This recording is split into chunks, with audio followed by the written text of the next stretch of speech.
What's going on? What's going on? Welcome to another exciting episode of the Extraordinary Man Podcast. Thank you guys for showing up as always, whether you're tuning in regularly, religiously, or in passing. You guys know we love it when you guys show up. Thank you so much for all the content, the commentary, and everything that you guys bring to the table. So you guys know who the co-host with the most is, but let me go ahead and bring him in this very special part two of Tuesday's episode of Men in Relationships. You guys know who it is. Introduce yourself. Man, what's going on, everybody? It's Midas. Make sure you put a king in front of that. What's going on? You see, my man, my brother switched up his entire aesthetic just for today. What was the reason why you switched up the aesthetic today? If you don't mind me asking. Because I'm going out after this. Say you don't want to have to change twice. Right. Hold on, sorry, I gotta get studious. Let me get studious. Okay, do I look studious, everybody? My studious Absolutely. store. What? All right, so you know we got the greatest chat on cyberspace, in the metaverse, in the universe. So let Definitely. us go ahead and bring it in. First and foremost, let's go ahead and line it up. First chat of the day, Jose. Good evening, player. All right Man, now. I feel like it's a race to be the first commenter. You know, it's a good feeling to be the first one. It is, yeah. It is a good feeling to be the first one. Like sometimes, like you just want that acknowledgement, that thought that is just like, man, I was I there. think the subscribe is blocking my I guess my cubicle. All right. So let's see if we can compact that boy out a little bit. All right, we're gonna use that right there for the time being. All right, so Word. briefly, guys, here's what I'd like y'all to do. Anybody who's viewing this who has not already subscribed to the YouTube channel, for the purposes of getting our YouTube views up for monetization purposes and otherwise, please take your smart device if you have it with you and scan that barcode. We'll put it up again throughout the duration of the show. Make sure you guys just put your camera up to it. Once you put your camera up to it, it'll literally do the little box thing that'll give you the direct access to take it to the YouTube channel. You can just hit the subscribe and hit the bell so you guys can be notified immediately once we get YouTube drops. So I'll go ahead and I'll leave that there for a minute and I'll bring it right back up once you guys get a chance to. Say, yes, it's blocking better. All right. So, guys, girls, whomever is who checking out our content today, say someone scanning. First off, whoever scanned the QR code, you are the GOAT. Personally, thank you so much for that. Yes, Now, sir. oh, you so sweet. So now let's go ahead and get into it. Last time we were here, we had an extremely stimulating conversation pertaining to men and their views on relationships. And I think that it went very well. What do you think? Uh, man, what not to talk about it? Like the show was amazing. There was a lot of different points of views, different aspects from everybody. I mean, the comment section was lit. Everybody involved asking questions, or leaving commentary based on what was said. We had a whole entire panel of guest speakers, so it was amazing. So, with that, there's a couple of things that I wanted to expand on. And I thought that you guys say it was fire, in my opinion. Thank you, Jose. Appreciate that. There's a couple of things Sweet. that I really wanted to go ahead and I think that we didn't get a chance to get very in depth with when it came down to our perspective on men and relationships. And I want to Mhm. use today to kind of fill in the holes and close the gaps. And anybody who's watching this, in the event that you guys have questions as far as what we get, or what do we get, the ideas that we have from, feel Mhm. free. I'm Mr. Google Facts. I believe in making sure that I don't speak on things that I don't know what I'm talking about. And if I do, and you guys have another layer, another perspective, or another piece of information that can help me educate myself a little bit better, by all means, it's always respected, always accepted. We pride ourselves on being a fact based network. And, let's just continue to keep it going in that direction. So, Midas, Let me ask Yes, you a sir. question. I just want you to chime in at any point that you feel like this question that you're ready to go for it. You said in the last episode that one of the most important things that a woman could provide for you is peace. Give me your definition of what peace is for you. For me, peace is having a long day at work, and when I come home, uh, the house is clean, maybe dinner's ready.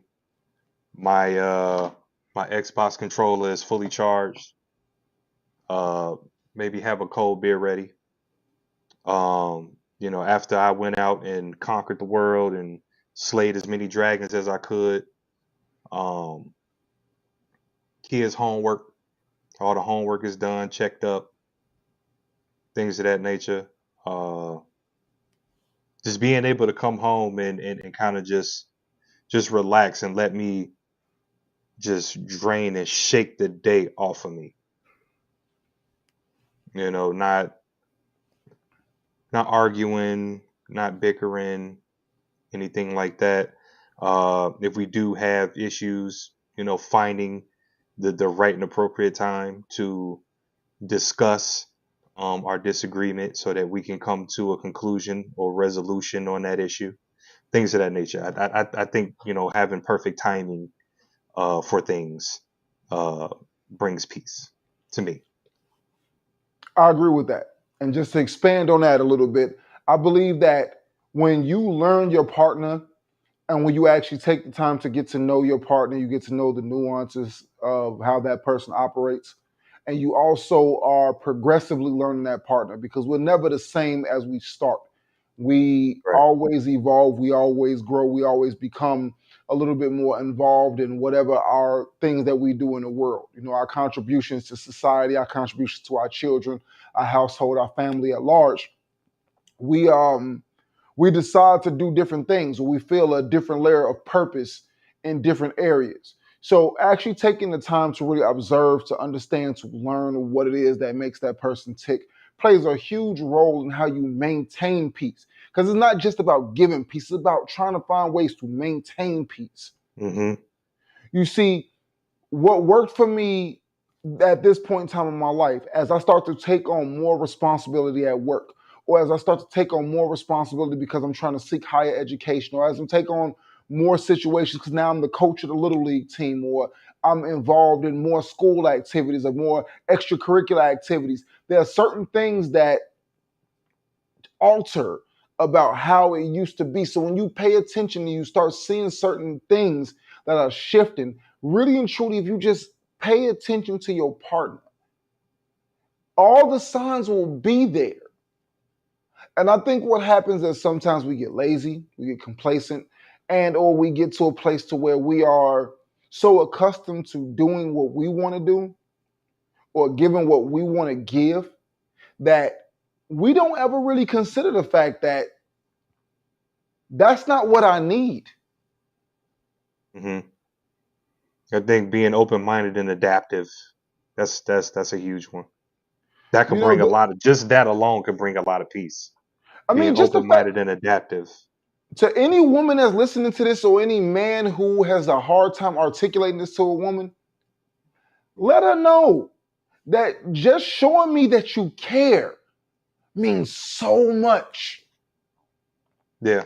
Just that Just let alone. me, Just that alone, I'll be willing to go, saying move a whole mountain for you.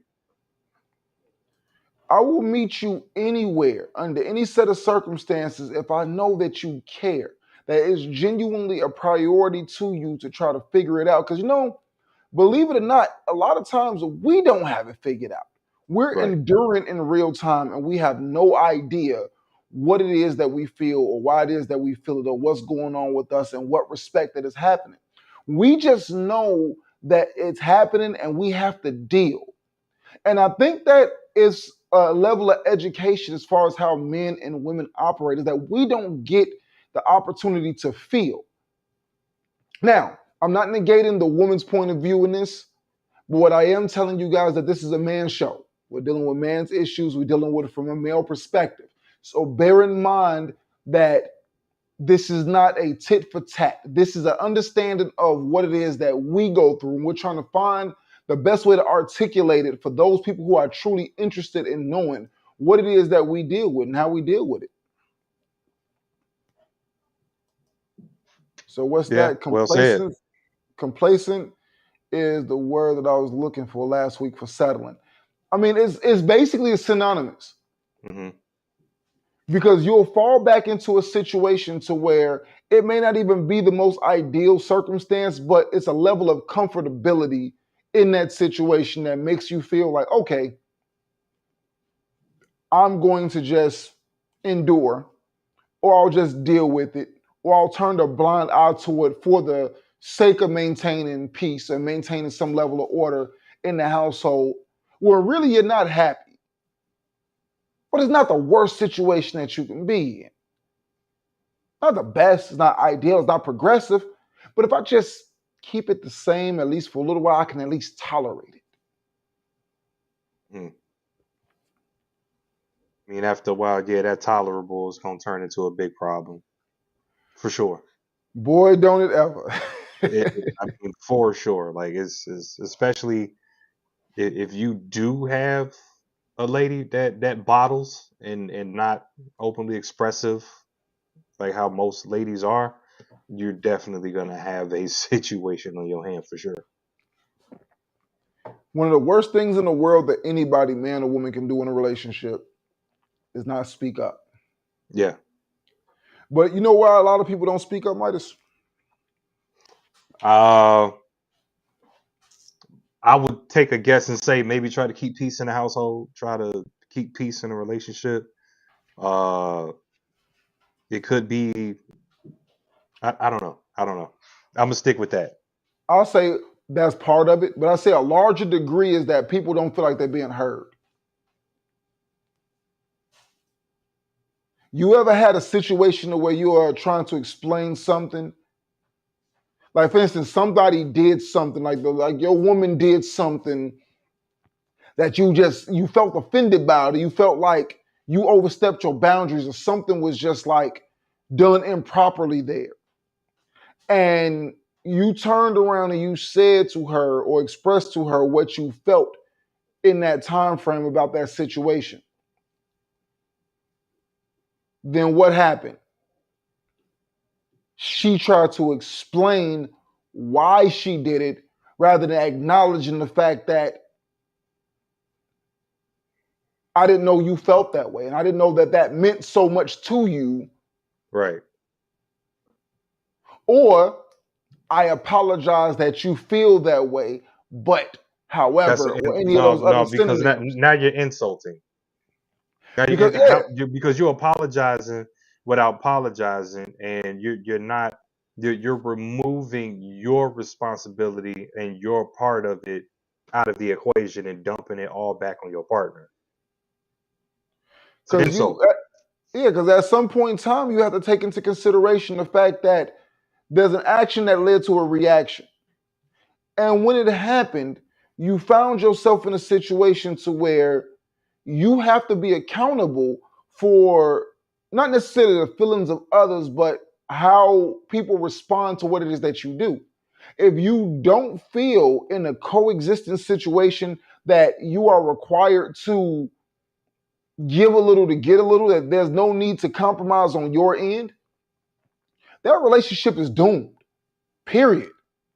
I mean, to your point, Jose, and that very last part that you said, that last word, you said hint.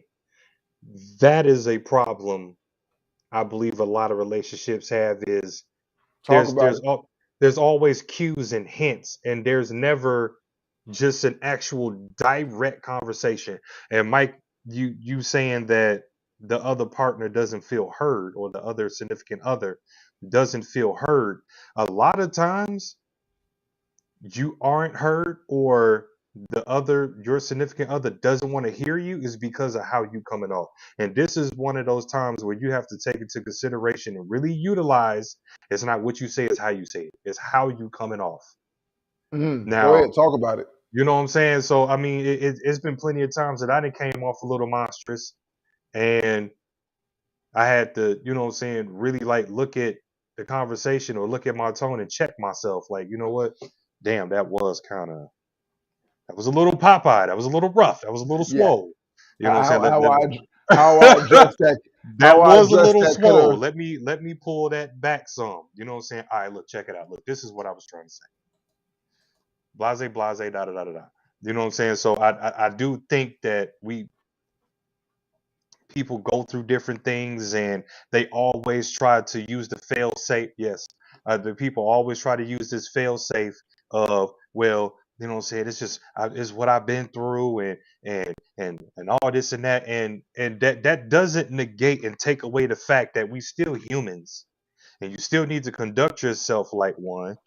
Every single situation that you in is not a street situation. Every single situation that you in does not require you to get riled up and aggressive and masculine, and you know what I'm saying, on both sides, on both parties, from both parties. Every situation don't call for that. So I think that's something that we got to check, and I believe that's why you're not being heard. So think about that.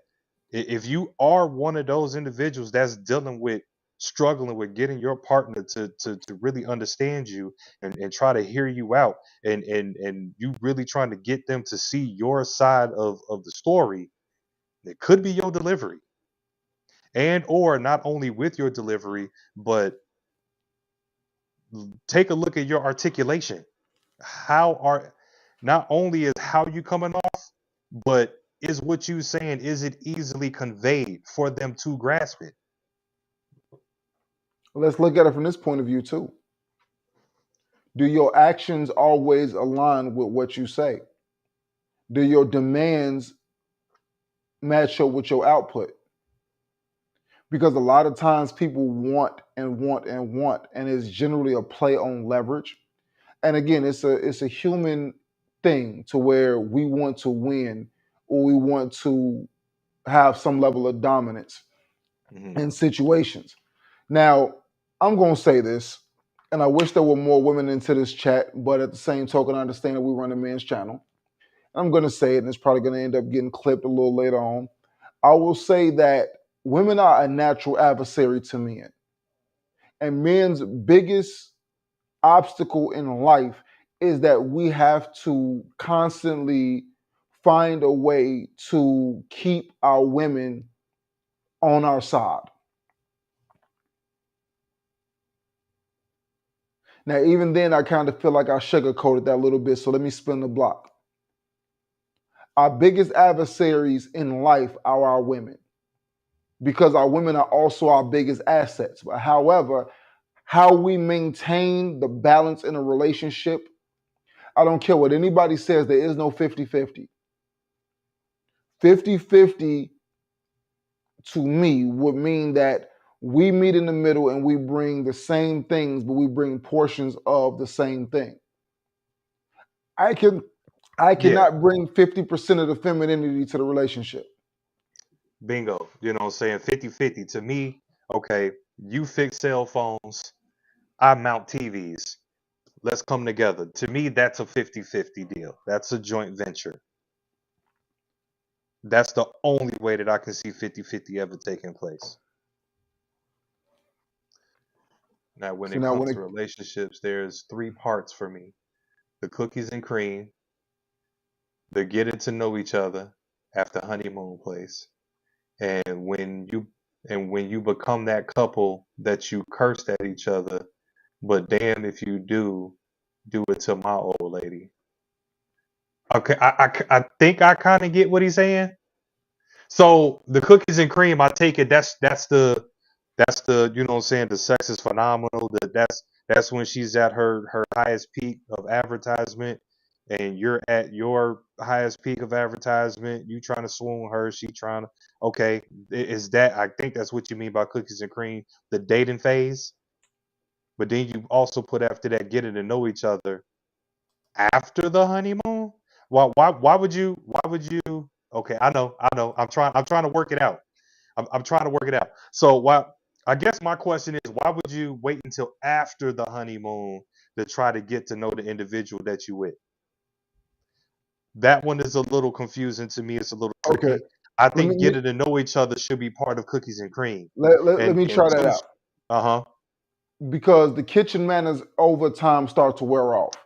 And now I'm getting like we discussed in the last episode is that you get to a place to where you are identifying the parts that are unfavorable that you would not put on these parts right out the gate when you come to find that that person might be a little messy or that person doesn't make up the bed after every time they get out of it or you start to learn those aspects. You're not going to get those in the cookies and cream or in the honeymoon phase. Those things are going to come over time and you're going to start to notice the things that you don't like about each other after that phase passes on.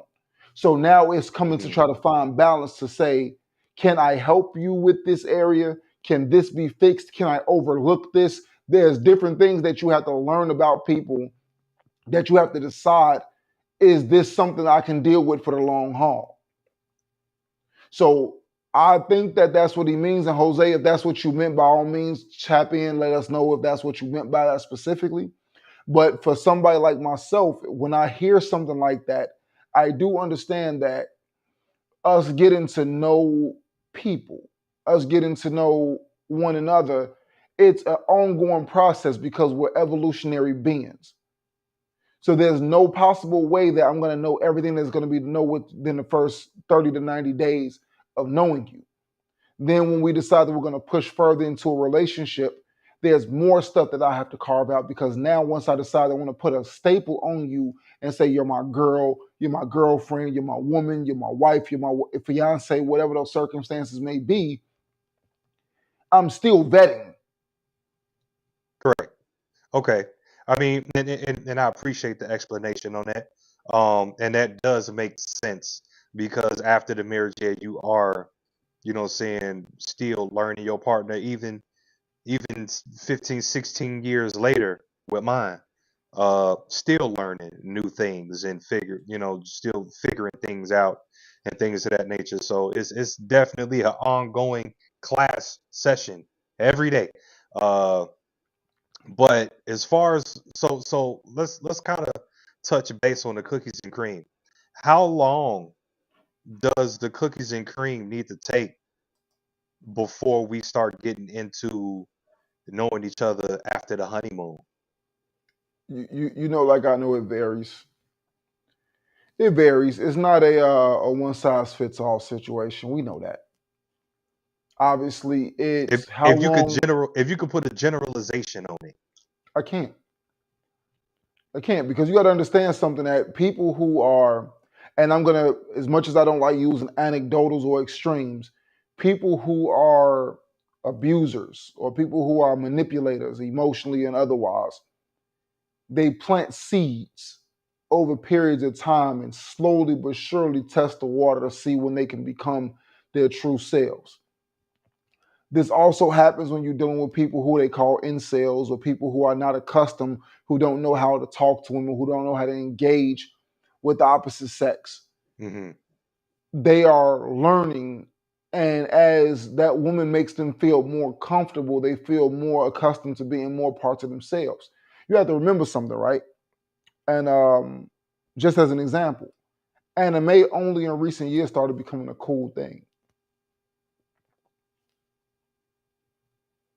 So gaming, playing video games and stuff like that, even though it's still kind of like a faux pas a little bit, it's a lot more socially acceptable now than what it was before. So now when you look at certain things that society is starting to become more accustomed to, it's like you have more women that are sitting down, picking up a controller and being open about it. It's becoming a cooler thing. I mean, hell, there's even porn themed off of female gamers. Like I'll give you a little bit of column A and a little bit of column B. Like I'm Miss Universal everything. Hmm. So relaying that to the cookies and cream phase of a relationship based off his terminology, you never know how long it's going to be because people have to feel comfortable or they have to receive certain cues to know that they can let that aspect of the guard down. Because we all know that over time, sex starts to slow down. It starts to become more business, especially on the woman's side than the man's side. I don't know a single man who has been in a long-term relationship who has not had the issue of not getting enough sex. Hmm. I hear So a lot of men, you know, saying that I talk to kind of deal with that same issue, you know, 2, 3 years even. You know, that's kind of crazy. Uh, but yeah, I talk to a lot of gentlemen that you know saying like to express themselves, and from the podcast, we had these talks. yeah, I mean, it's just like those those pieces is like it's all well and good until it becomes business. Once I'm officially sold on the fact that I like what I see, let's go forward with this. Cookies and cream died at that point in time. Now it's business. Now it's what is your financial habits? What is your credit score? What is this? Cookies and cream dies because now I'm starting to get that information that may not be favorable. Your hydrings. Let me get your HOFAX. Let me get these other Yeah, pieces. Yeah, yeah, all of that. All of that. Once the cookies and cream is over and it becomes business, then now this is where I get all the unfavorable information. This is when I get to know who your parents are, and I get to see what type hmm of lineage you come from, and I get to see what your mother looked like, and I get a view in the future to say, okay, well, 20, 30 years from now, I could possibly be, hey, what's your relationship with your mother? Oh, yeah? It's like 367 pounds, 22 ounces. Like, you plan on doing that? Oh, yeah. right. I might have to rethink this. I mean, so that cookies and cream, again, based off terminology, that phase dies once it becomes business. Yeah, I think that's a big one too. Where you said, you know, credit score, like the whole facts, all that. Uh, I think that's a very important step that is skipped. Yeah, that means we don't let our guards down. We either build fences around our feelings or we don't build none. Don't grow in life. I'm gonna Jose, circle the block on that, Jose. no, no, But no, no, no, no, no, no, no. Let's get that because that's real. That's real easy to say. I want you to understand something, right, Jose, and any other man that's paying attention to this. We are not emotional beings by nature. correct. We are not wired to operate in our emotions. Not that we're not operated to feel, but we are not built to operate how we feel. I will operate out of how we feel, so to speak. Because somebody kills my best friend, how I feel is that I need to go and kill them. Women may not necessarily feel the need for retaliation. We generally are more wired and more prone to the code of Hammurabi, an eye for Yeah, an eye, a tooth for a tooth. 2 for a tooth. Yes, sir. So, because of the fact that we are to operate more in a logical sense and think things through before we do it, if we acted on how we felt all the time, and I'm going to say something, and I hope this isn't taken the wrong way, but we see women that look nice and we vision something and we all were just trained to act on how we felt. Imagine how much harassment would go on in the street if just because I felt it, I should act on it. We're not given that opportunity to do that because that's how we keep structure in society. Is by keeping men and their behaviors at bay. They are Benedictive. We have to understand that as men, we have to keep our emotions at bay. We cannot act on how we feel 100% of the time. And when we We do, we we we have to, Mike. you say what? We have to. And then like let's just take it back to the days where we had to hunt we use these analogies a lot because these are the easiest to understand and to get points across. If men operated in feelings and emotions and all that, then the village wouldn't eat. What I'm saying is if if I'm sorry, but I got to knock down Bambi. You know what I'm saying? Because I need to drag Bambi back home so my kids and the rest of the village and our matriarch can eat too, and the patriarch can eat too, and all that. Like if I operated in my feelings, I'm not gonna kill Bambi, and I'm gonna let everybody starve. So we gotta we gotta be real careful when we talk about men and their feelings, because men also understand that if we start getting real deep into opening up and all that, we know that women like to use it as a weapon against us. So we got to be careful, and that's why the fence is there.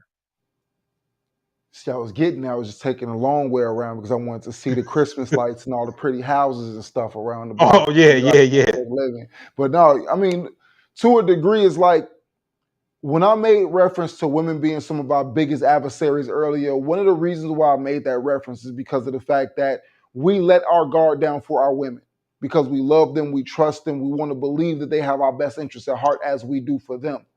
So we allow them to know or to see certain aspects of ourselves that we would never let society at large see. Mm. So, due to that, when a woman is able to take that and use that against us, like for instance, I'll give you guys an example. Um, it was around the first time that around my losing my virginity time back in high school.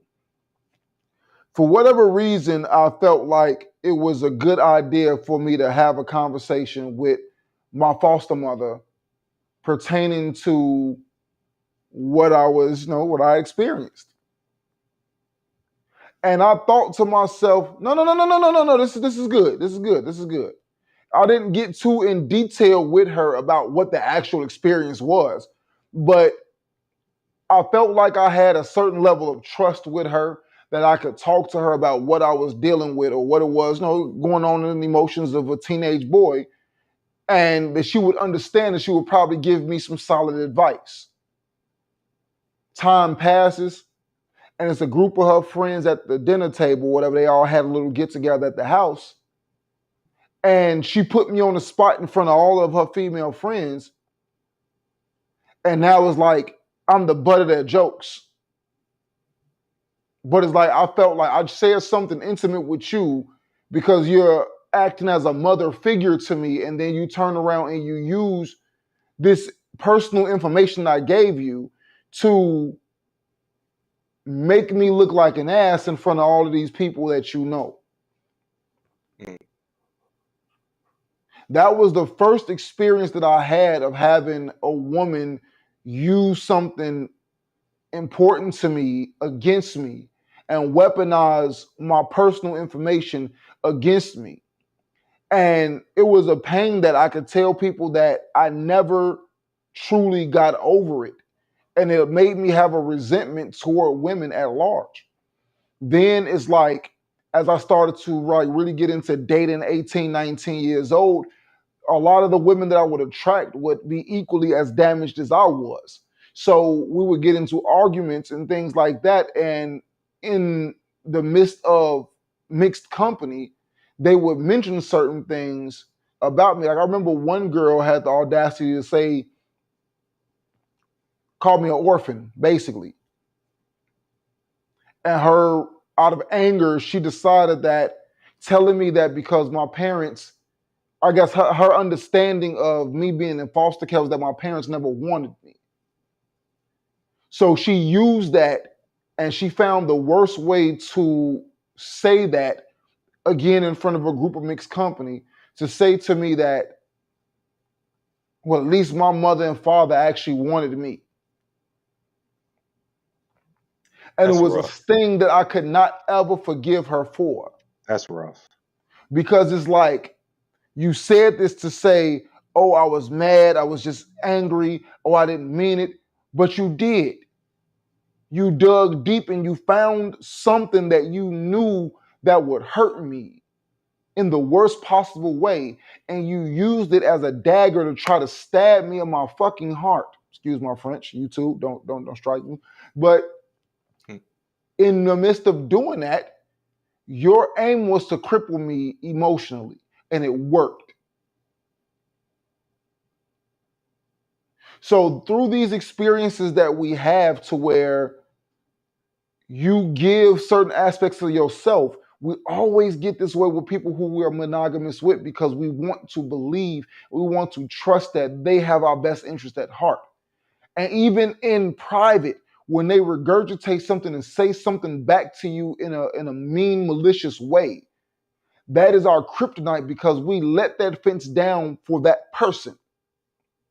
I can deal with almost any person in the world saying something mean or malicious to me because you don't have the facts to say the evil thing that you're saying to me to diminish me. But this person who I share a bed with, who I share a life with, who I pray over, who I feed, who I clothe, who I do everything that I do with, for you to ever get into a position to where regardless of what terms we're on, that you could use something that you know will hurt me purposely for the sake of trying to make sure to inflict the most punishment possible on me. That is one of the biggest fears that I have. Man, in general,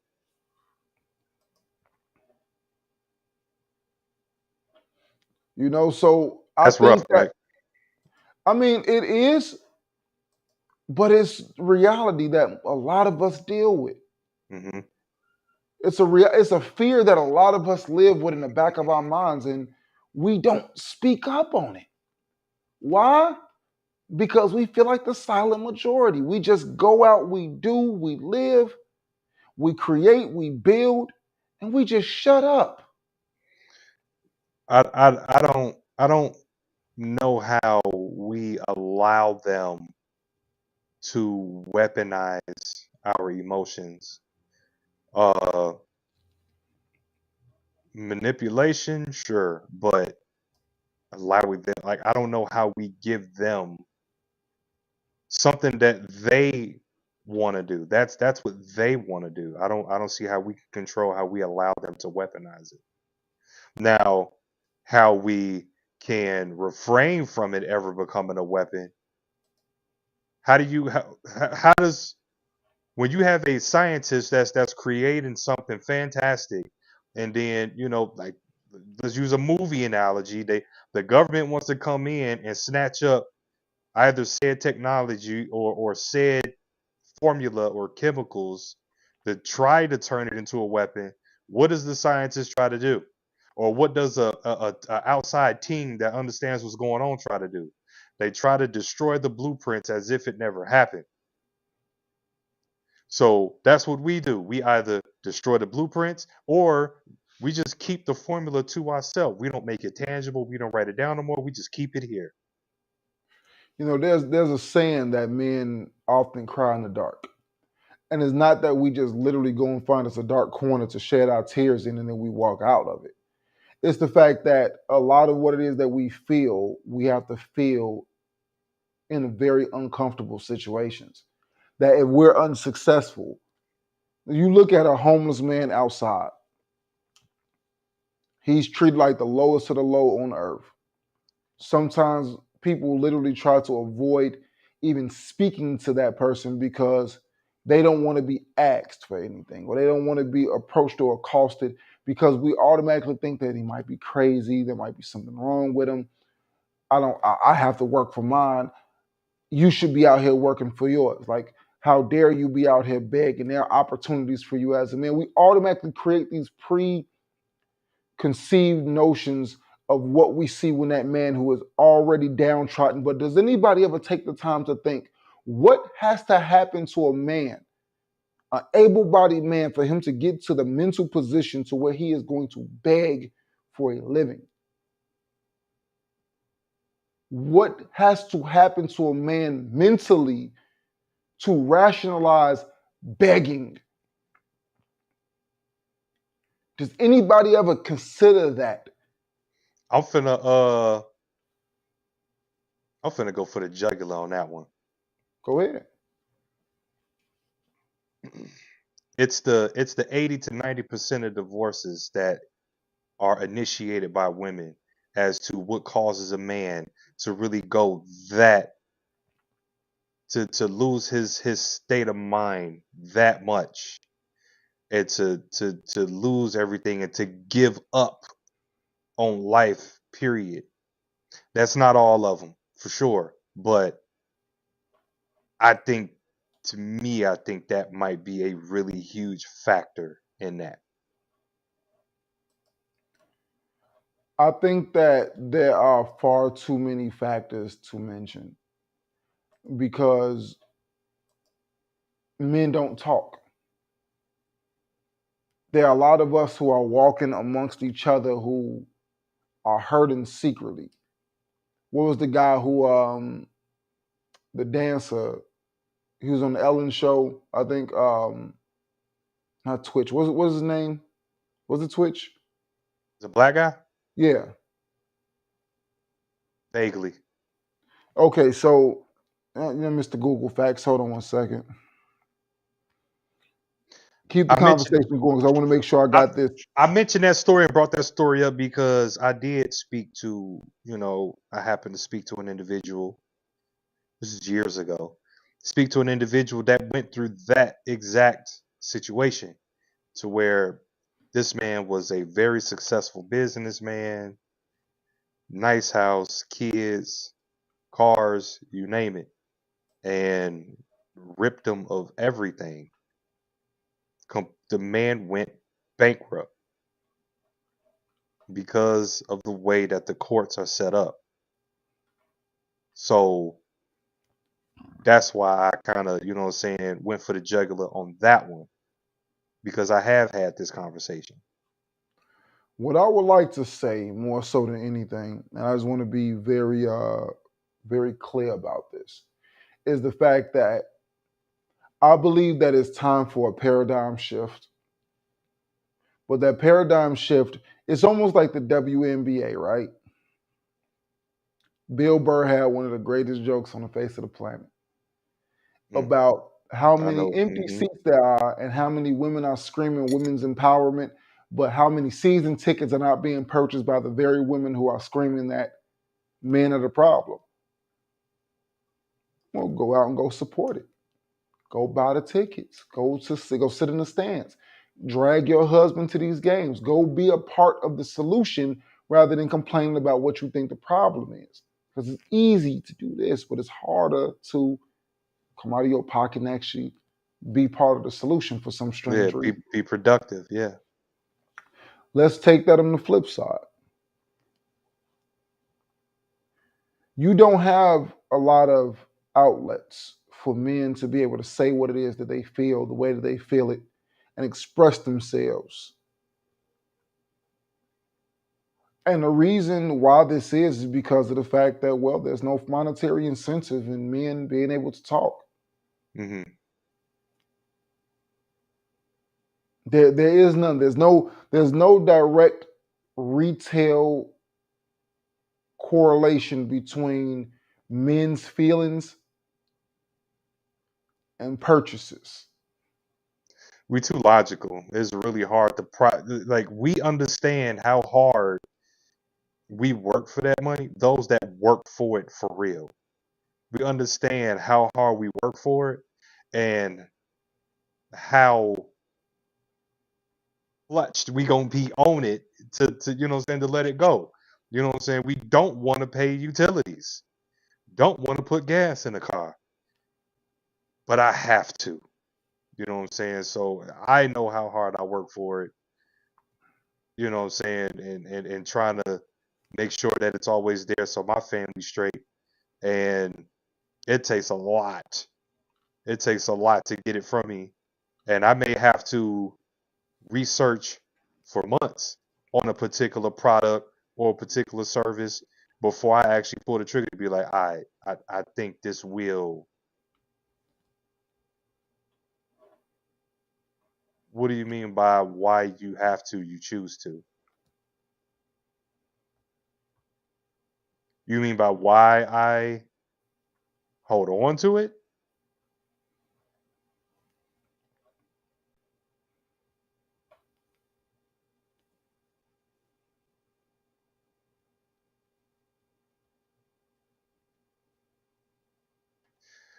But yeah, so That's why it's difficult. You know what I'm saying? And that's why a lot of advertisement and things of that take when it comes to taking care of it, because it's hard, because when you working hard and you see it all come in, and you seeing this nice big chunk, and then it has to go all right back out. You know what I'm saying? I don't know what type of, I don't know if you got ComEd or anything like that around your area, but we got NIPSCO, which is the electric, the gas. You got your Comcast. You got all this stuff going on. So it's hard, because yes, when you see all this large amount coming into your account and then it all goes out, you mean to tell me that you ain't never went into the mindset of, man, I'm just working for other people? I'm just working just to make them rich? You put in 40, 80 hours a week, and it, as soon as it come in, it goes right out. And then the cycle just starts all over again. You ain't tired of that? Exactly. Exactly.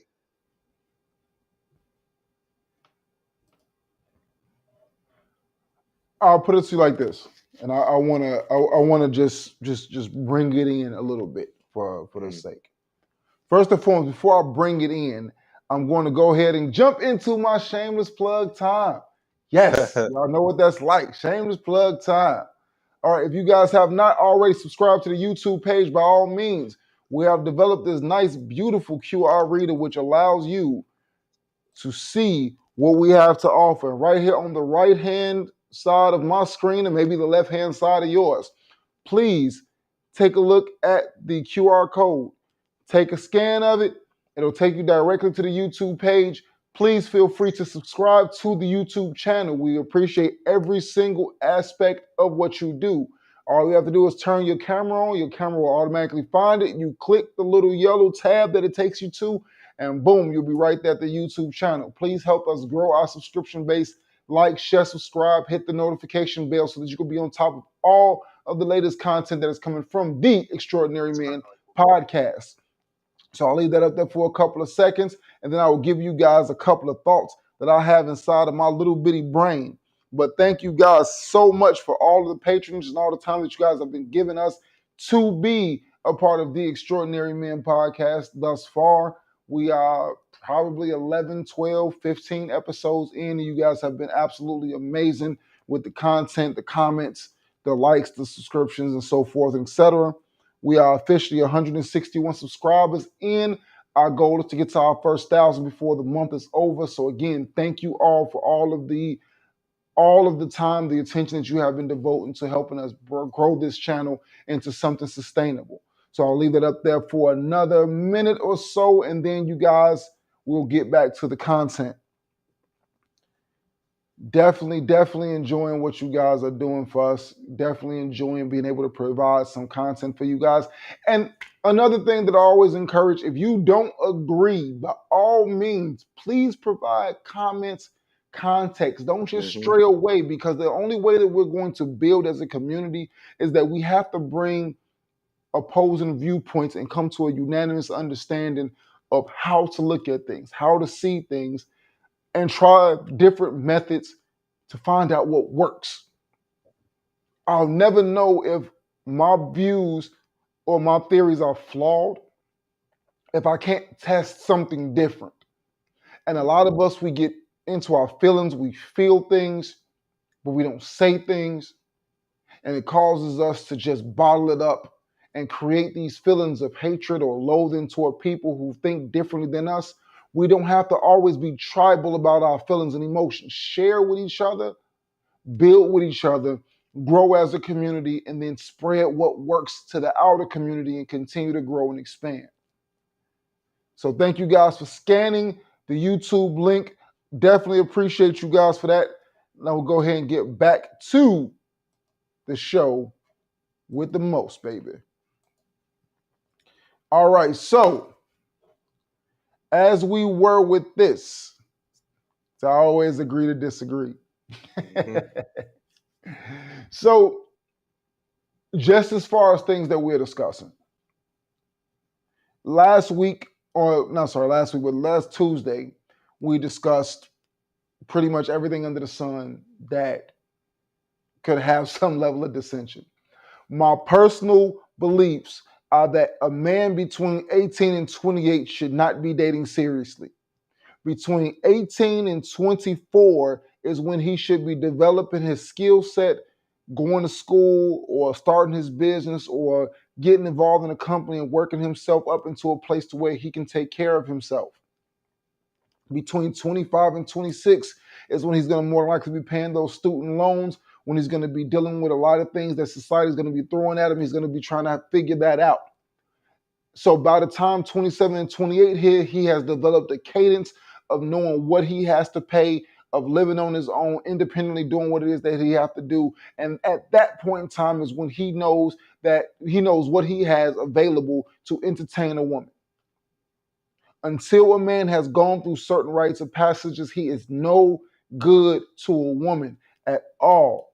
Our jobs as men are to take care of our women, and a lot of us men are ill equipped to do so, and a lot of women are using their nurturing energies to take care of men who are ill equipped, and you guys are becoming supplemental moms to men who are immature. I would ask women to value yourself a little longer and do not just give yourself away to the quickest situation or any man that tells you that he loves you, tries to make you feel this, this, and this. If he's not ready to seal the deal and tie into the full layer of commitment, your womb and your novelty is the most important thing that you have. And when it's gone, it is gone forever. Whether you believe me saying this or you don't, it is the facts. You drastically decrease your option pool when you bring men's children into the dating pool, when you bring another man's child into the world and that man is no good. It is reflective on your decision making. And I try to tell women by and large that you are ultimately left holding the bag for that decision, whether or not that man tricked you, whether or not that man said something to you that made you feel, or whether you were emotionally in a bad place, whatever the situation may have been, the byproduct of that decision is going to fall on you. Value your womb more to actually vet properly. You are left holding majority of the bag. Do not allow yourself to get taken advantage. We've seen 30, 40, 50, 60 years. What a woman does with her goods is going to determine the quality of men that are out here. If you guys raise your standards, men are going to have to rise to the occasion. There is no other way because you are what we want. Yeah, you kind of already struck a chord down the path that I was trying to go. Like, we also value the womb, like, up here as well. So I think that if women and men can get on the same accord as to putting the value of the womb up here with each other, I think we'll have better results. We'll have better results. When it comes What is down to men, the decision that you make is when you tell a woman that you are ready to commit to her, you are telling her that she is perfect as is. How do you know if you're not ready emotionally, financially? There's three layers to manhood. And most of us have gone through these rites of passage, and most men who are honest with themselves can admit this. Until you have control of your finances, your emotions, and your household, you dare not ever mutter the words that you are a man. You are not a man. You are a boy cub who is trying to fit into shoes that men wear. Emotions, finances, household. A man who lives on somebody else's couch need not have demands on what a woman needs to be. A man who cannot pay his own bills and take a woman out on a proper date based on the value that you uphold her to need not have demands on what a woman needs to be. And a man who cannot be confident in his own abilities need not have demands on what a woman needs to be. It shouldn't even be a conversation that you're having. It shouldn't even be a thought that you're having. Go outside, go get you some success, get you some money, get you some counseling, get through the things that you are dealing with, the emotional distress that you have been going through. Get the proper tools necessary before you bring a woman into that situation. She's going to be coming in with her own stuff. How can you be her piece and expect her to reciprocate that when you're all over the place? You can't. And by No. you being the logical part of the species, you can't possibly think that there's going to be a win at the end of that. She can't wait for you to grow up to trust you to lead her. Sorry. I do got a question though. Go ahead.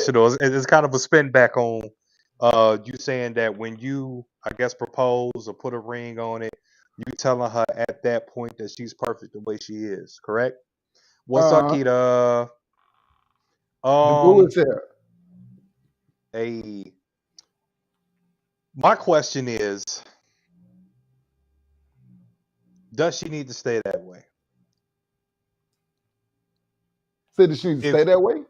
does she need to stay that way? If you are continuing to grow, continuing to move up in the ranks, make more money, and things of that nature, and you're starting to uh, view things differently, and you ain't the same you that was X amount of years ago, or when y'all was dating up to the proposal and all that. You become a whole different person, not in a bad way, but you're starting to move in this direction and move upward in a different way now, and you think differently now and things of that nature. And she's still the same. Like, is that, what do you do with that? How do you work that out if she wants to stay where she's at because you told her that she was perfect right where she was at, but you became a whole different man. You're not the same man. Hold on. You're more highly educated. You're more financially sound now. Hold on. Hold on. Sorry, I gotta turn into Professor Mike Jones real quick. Oh, excuse me. Gotta pull Professor- Okay. So, did you satisfy the 3 layers of manhood before you actually started dating? Did you go through the process of making sure that you have your emotions in check? Did you go through the status update? Because where you're trying to go, if you're trying to go to school, I guess become a paralegal, did you accomplish that? Maybe you want to become a full-fledged lawyer. Did you accomplish that? Maybe you don't just want to be a lawyer, maybe you want to make partner. Did you accomplish that? Maybe you want to start your own practice. Did you accomplish that? If the answer is no, why are you wasting that woman's time? Because you cannot devote time that you don't have to building a family because you're still trying to find yourself. Oh, Emotions. no, go ahead. Your Go ahead. success ties into your emotions. Yes, you will want other things, but a man, in my opinion, has to plateau to a certain place to where he is comfortable where he is. Not that he's complacent where he is, but he has gotten to a level of achievement where the next lateral thing is to start his family. Because now, when he walks in and he says to his wife, "This is the comfort level that I've created for you. This is what I need. Are you good with this? Are you okay with being a part of this?" If I'm still in the developmental stage when I'm trying to bring a woman in, that makes her a partner. Therefore, when it comes down to the table and we sitting down having a conversation, I'm not taking care of you. We taking care of each other. But we taking care of each other in the same way. Does this make sense, or do I need to elaborate a little better? Um, I think I need to rephrase my question because my question wasn't about being in a developmental phase. My You were question was saying more that as you grow and you going in different right, places. right. But check it out though. Okay, this man.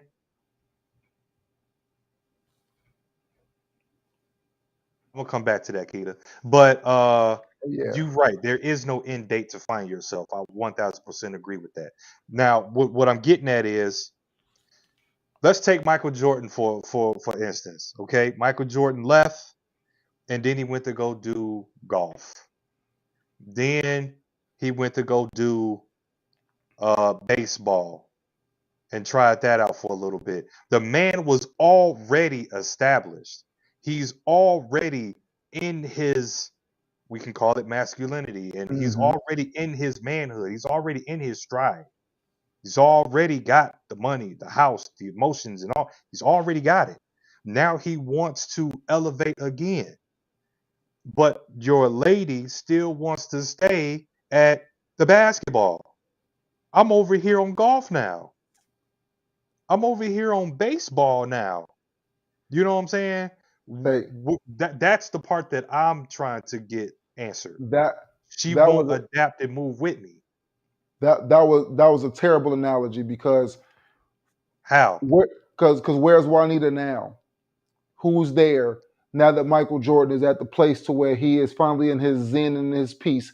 Who's there? What is his life today, and where is she? Is it I because I she I I is think I think is you're it taking that because of way what too she far. wasn't willing to do? Because you You, overlook the gambling problems. You overlook the cheating and the hoeing around. You overlook a lot of things that she willfully signed up to I deal with. appreciate it if you. I appreciate it if you just stick to my question. My I question gave, I had gave, nothing to. I gave, My I question gave. had nothing to do with You his can't, personal. you can't negate the fact that if he had these transgressions, he was not emotionally sound. Wanting to go do golf and baseball to It try something again, new. you looking at it from him being successful and him feeling like a success in his career.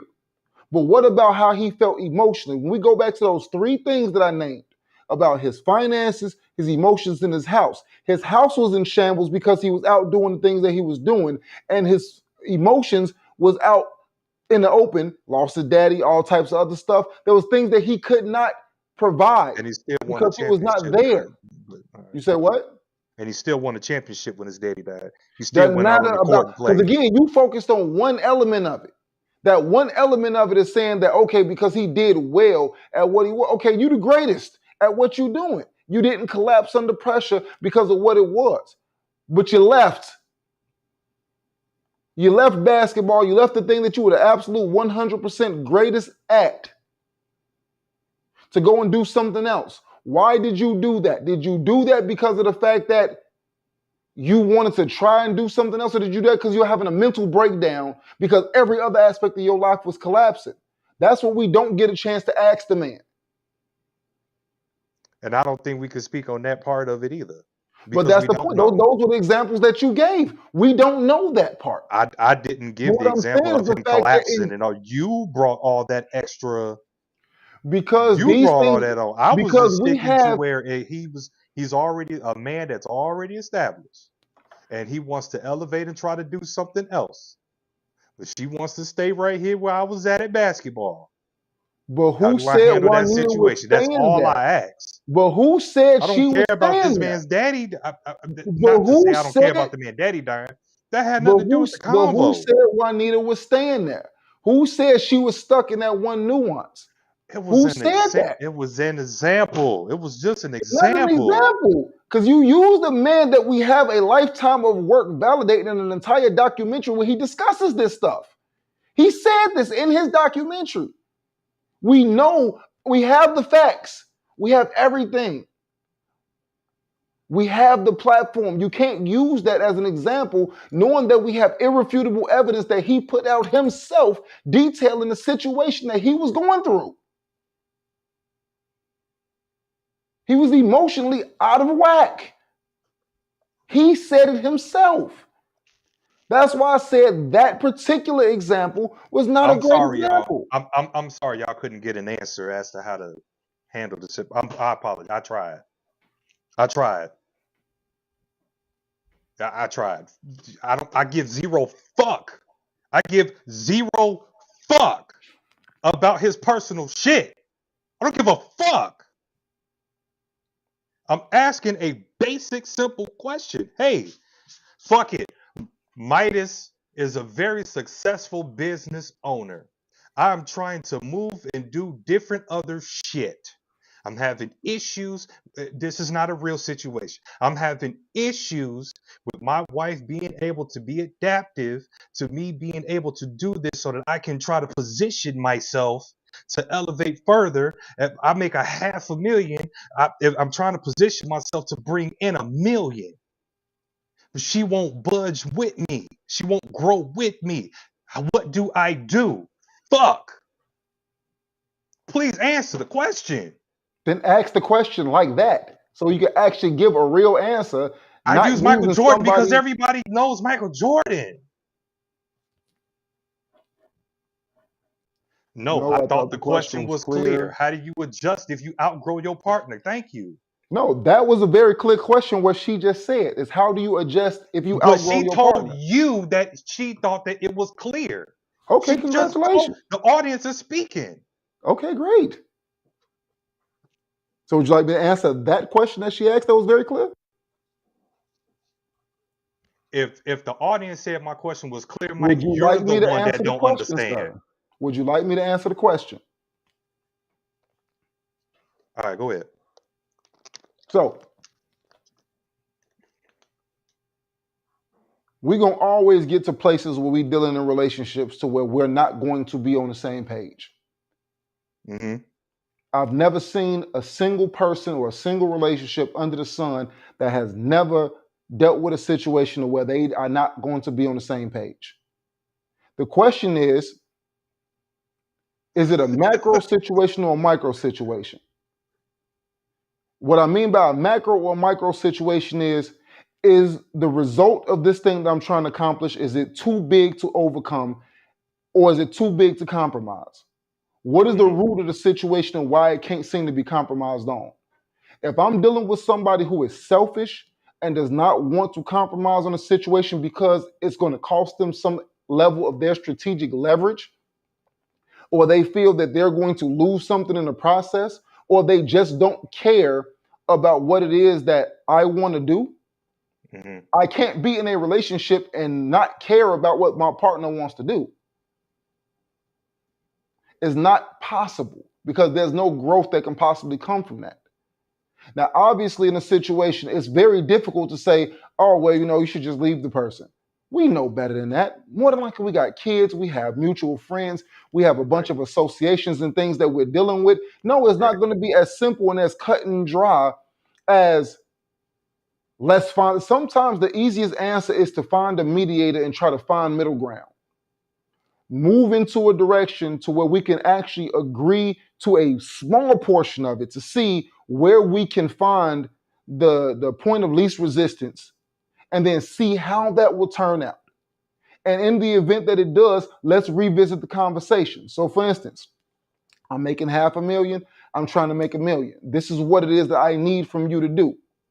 Some people are stubborn as hell and it's like, no, I don't want to stop doing what I'm doing, because just like you built your thing, I want to build my thing. Now you turn around and say, hey, listen, because I already have a working model of the thing that I'm trying to build, it will be a lot quicker to get to this, and I can pour the excess into this, which will help you get to where you're going much quicker. Sometimes, because of the fact that in my head, I know all the projections, I know all the rules of engagement, I know every aspect of what it is, how it translates to this person is, you want me to stop what it is that I have going on. Or you want me to just cater all my life to you, and my entire life to be dug up under you, or whatever variation of that process it is. Mm-hmm. So now let's find out. Listen, I can give you a timeline. If you give me 6 months of this is what the potential of this being is. And if you give me this 6 months and I can generate this, will you be willing to give me that 6 months so that I can get this going? Sometimes we don't think like that. Sometimes we think along the lines of, and you said this earlier in the broadcast, that a lot of times how we will approach things. Because again, us dealing as men, we deal in our emotions. You know how that goes. Mhm. We get aggressive. Why don't you see it? Why can't you understand? I'm doing this, I'm doing, and it's off-putting. And we don't realize it because we know what we're talking about. And we want Mhm. our women to trust us and believe that we have the right train of thought at hand. I'm taking us into a good direction. So sometimes finding the point of least resistance and or finding a mediator to come in and try to find a way to help us find middle ground, or at least the least point of agreement that we can, to be able to start something or start in some direction. And once we find out where that is, then we start building from that very small piece. I might not get it all, or might not get it all right now. I might have to give a little bit and compromise a little bit on the back end. But at least if I can get some level of buy-in out of you, we got something to build from. How'd I do? I think once we actually got there, it was wonderful. It was extraordinary. So can I have my hug now? Can oh, y'all got to understand what it's like having your siblings on the live with you. This Man, is look, like literally growing up. Say, I really like that you that was included an outside I entity really to. think, yeah, I really think that was a big one. Is not being scared to have an outside entity come in and really sit down and understand the whole entire story and start to break it all down and chop it up into nice, easy to eat pieces. Yeah, because sometimes you have to have somebody who is an unbiased pillar of wisdom to be able to come into a situation and say, I see what you're saying, I see what you're saying. So let's Mhm. remove the selfish elements out of it and let's bring it back in and say, this is what he can do. And this is what his track record shows that he can do. And then at this point in time, and yeah, like you said, everybody deserves to be heard. And we talked about that at the beginning. Yeah, and it's like sometimes Mhm. we don't necessarily feel like we're being heard adequately. And due to that, when it comes to somebody getting a turn or somebody getting their just due, a lot of times you'll be surprised how many times people just close off because they don't feel like they're being heard. They just Mhm. stop. They just become a closed fist. Nothing gets in, nothing gets out because they just don't feel like you hear them. And sometimes I don't know how to do that. Sometimes a counselor, sometimes a parent, sometimes a grandparent, sometimes a mutual friend, sometimes there's a somebody in the community that can provide that essential service to hear it in an unbiased point of view and just lay it all out there and say, okay, here's what y'all are saying collectively, and here's how I think y'all should look at it. Start from here, and then y'all will see the large picture.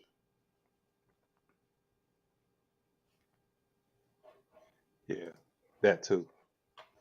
Not being heard not being heard in the outside world altogether. Yeah. What you mean you can't stand us? You love us. Cut it out. Yes, you do. So, question. So, it's only me, or is it always be a submissive part in the relationship? And if there is never a 50-50? Midas, you want to chime Yes. in on that part?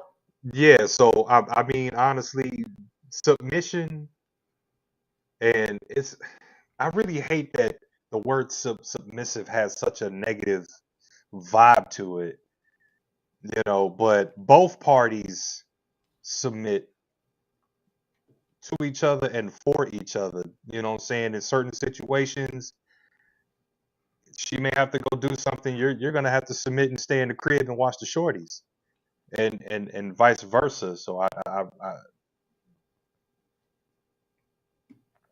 for I me, mean, yeah, men have to submit too. How can you feel safe at home without it? Yeah. well, let's look at it like this, right? There are some competencies that, and again, you have to remember, I chose her and she chose me. Hmm. There are some things that she provides in a very essential way that I can rely my life and depend on her ability to think in her most competent moments to be able to act wisely in certain situations. There are some things, like for instance, right? I don't understand health insurance. I couldn't tell you the last time I actually had to sit down and pick out a plan. But if I'm not the one that's majority going to the doctor's office, I'm not doing majority the you got girls and stuff like they got daughters. So I don't know what I need when it comes down to an OBGYN visit. I don't know Hmm. what you need when it comes down. So the person who has the more experience and understands this better, I can learn more about shutting up and allowing you to go through this thing and break it down and explain to me why this is so important to have this than I'll ever learn trying to say, get out my way, I'll figure it out. Because me, I'm looking for insurance based on the price. You looking for it based on the value and what it serves Right. for everybody included. So I Right. know already my thinking is flawed. So if I got to make more money to accommodate that insurance, that's going to give us the best possible outcome for hospital visits, for any type of circumstances that we need, you get out of the way and you let the pros handle it. Yeah. That's why that's why I kind of let wifey and most women when they shop. If you really pay attention, see when men shop, this how we shop. Oh, they go ketchup, throw it in the basket. Oh, they go beans, throw it in the basket. Milk, bam, got it. When women shop, they look at the ketchup and then they actually look, I've seen it. They actually look at the nutritional facts on the bottle. And then they put it back. And even though the ketchup over there is $2 more, they finna look at it. Oh, well, this one has less sugar. This one has less starch. This one has less. High fructose corn You syrup. see what I'm saying? Yeah. Yeah. So I really depend on that. That I know that the food that's coming in here is quite a little bit more healthy. And it's the same situation with the insurance. Like you really thoroughly looking at, okay, I get this value. Oh, we can look at the out of network costs on this plan versus the out of network costs on this plan. If we on vacation and something happened, man, we got to drop 5 bands before they even look at us. We can't even go in the waiting room without having 5 bands ready. And you see, and So this is one of those situations to where when I talk about people and the decisions that they make, you have to understand that an immature man cannot make quality decisions on what type of woman will be able to have that type of value to be able to see that thing. And if that man also doesn't have any worth to himself, you probably don't even have the options anyway. So for you to be able to provide, I believe that if I provide a woman with a template and it's like, here's everything that I can give you, and I say, make with it what you will, she's gonna take everything and she's gonna make it great. yeah, But the parameters have to be set. Now, if the parameters are not set, then the question is, what does that woman need me for if she got to build the house and decorate it too? hmm You don't need me then, right? right, What is my right, purpose? right, I'll go build the house. You make the house a home.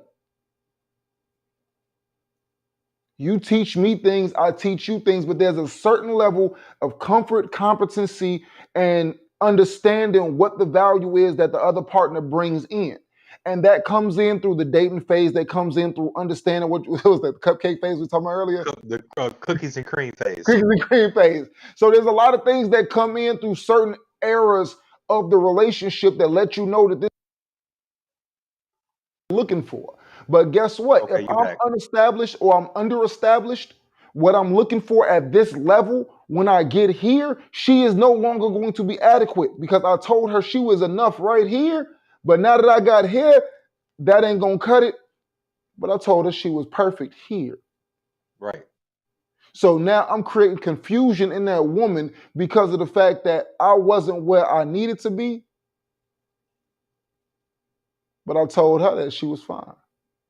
I didn't know because I didn't even have the options to be able to see the spectrum perfectly, to know what I had available. So a lot of guys, because they are unestablished and they are underdeveloped, they incorporate women into their situation not knowing what they don't know.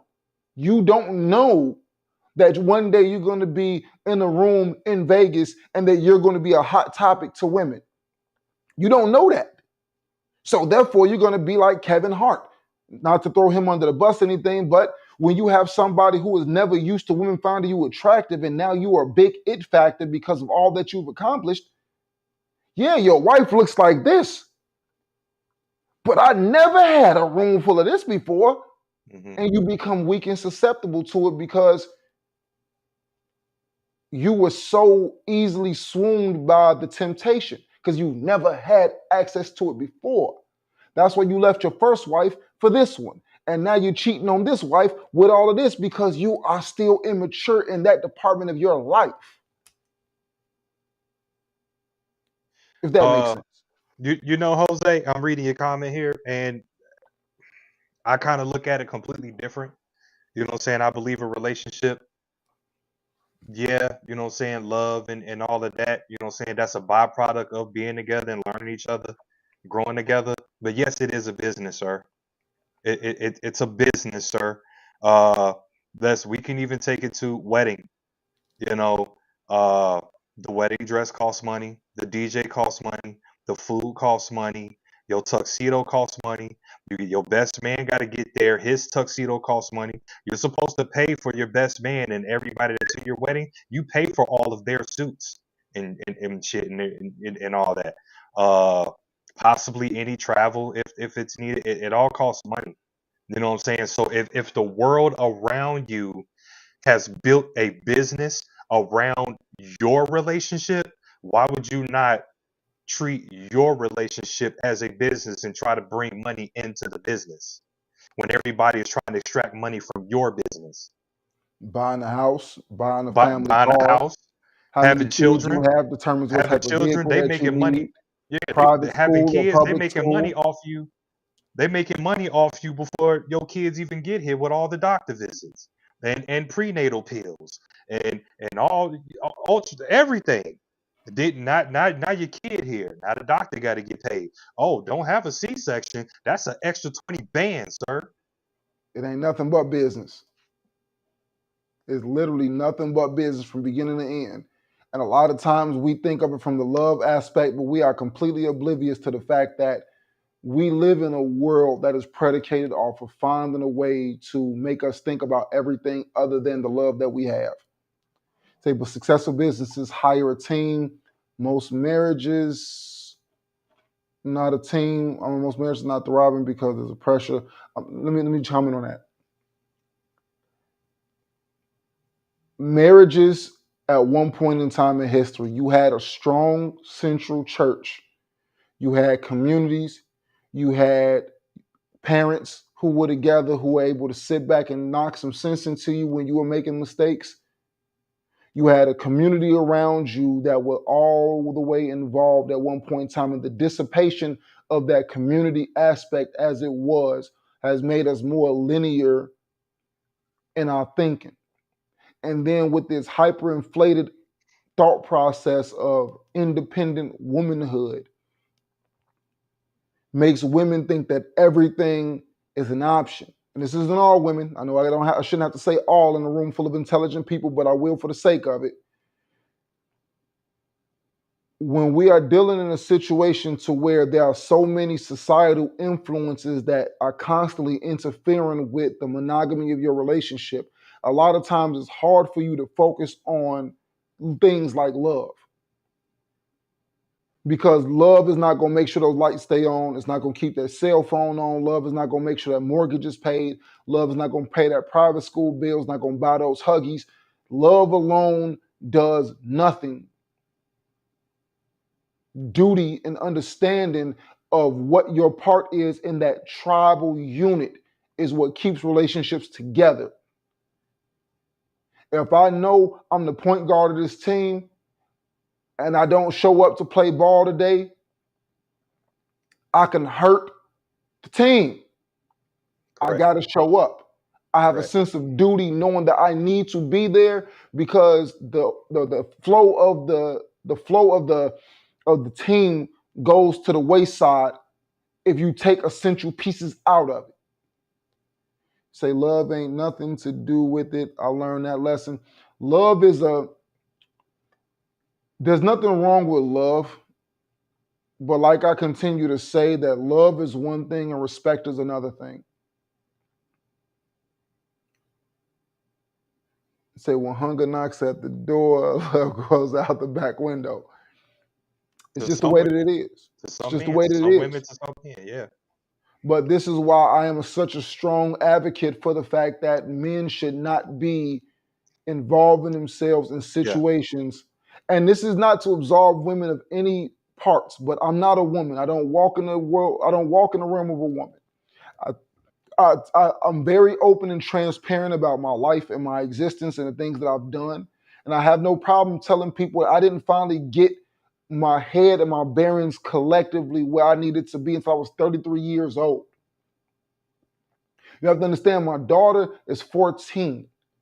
She was on the earth for a decade before I finally got a clue. So now I literally have 4 years to finish what I got started and to make sure that she has something available to her by the time she walks out into the world at 18 and she has to go and figure out what this thing is. All because of the fact that I can't blame my parents for what they didn't know that they needed to give me. I'm a grown man. I'm almost 40. I cannot go back to my mom and my dad and say, well, mom and dad, y'all didn't do this, y'all didn't do that. It's my time now. I don't have the luxury of making excuses.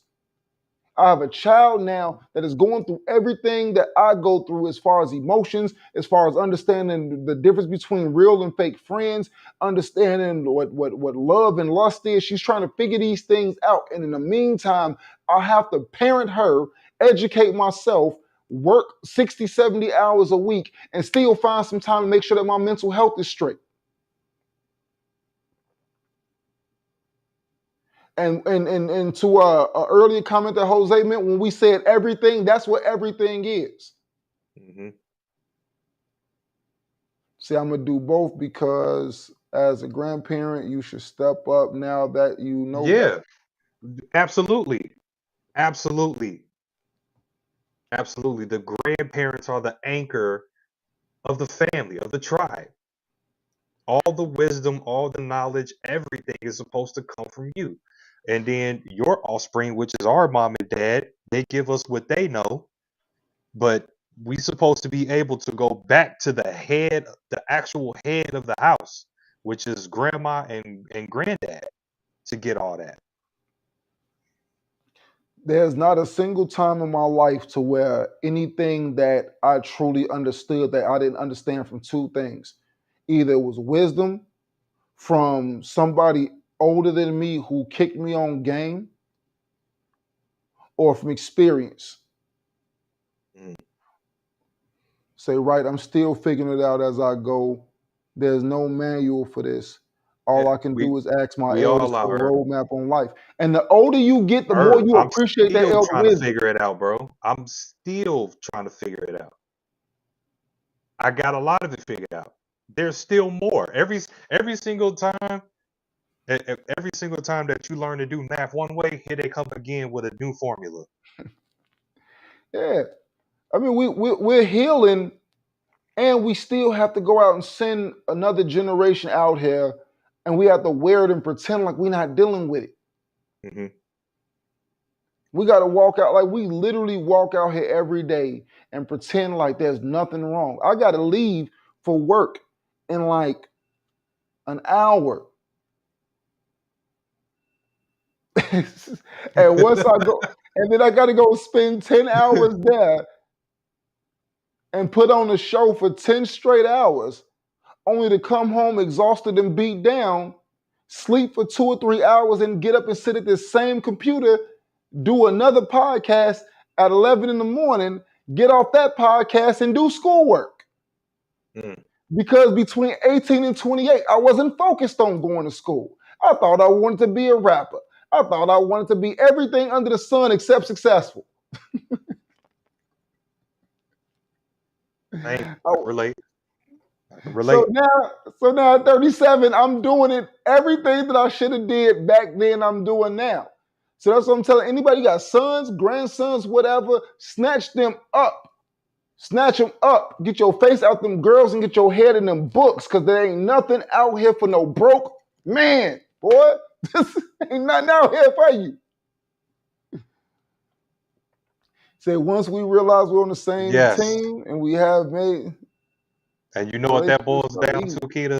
That boils down to 1, being heard, and 2, being able to articulate well, and 3, coming to a general consensus with each other. Straight up. All right, guys. For the sake of the fact that he got to get ready and go spend some time with the boss, and I got to go in an hour to go spend time with my boss, which are two completely different kinds of bosses. We're gonna go ahead and close out for the night. I want to thank you, auntie, cousins, everybody who showed up. I'm so grateful for the fact that I got actual blood family that show up in here, that show me support and stuff. Man, I love y'all to death. Thank y'all for this.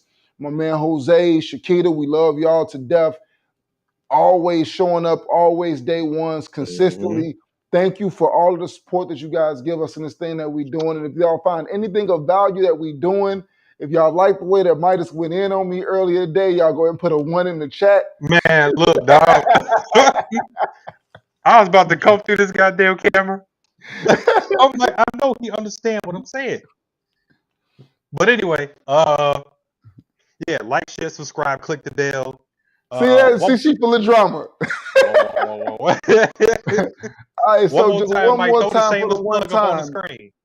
If you guys have not subscribed, Midas, go ahead. You got it. I talk too much.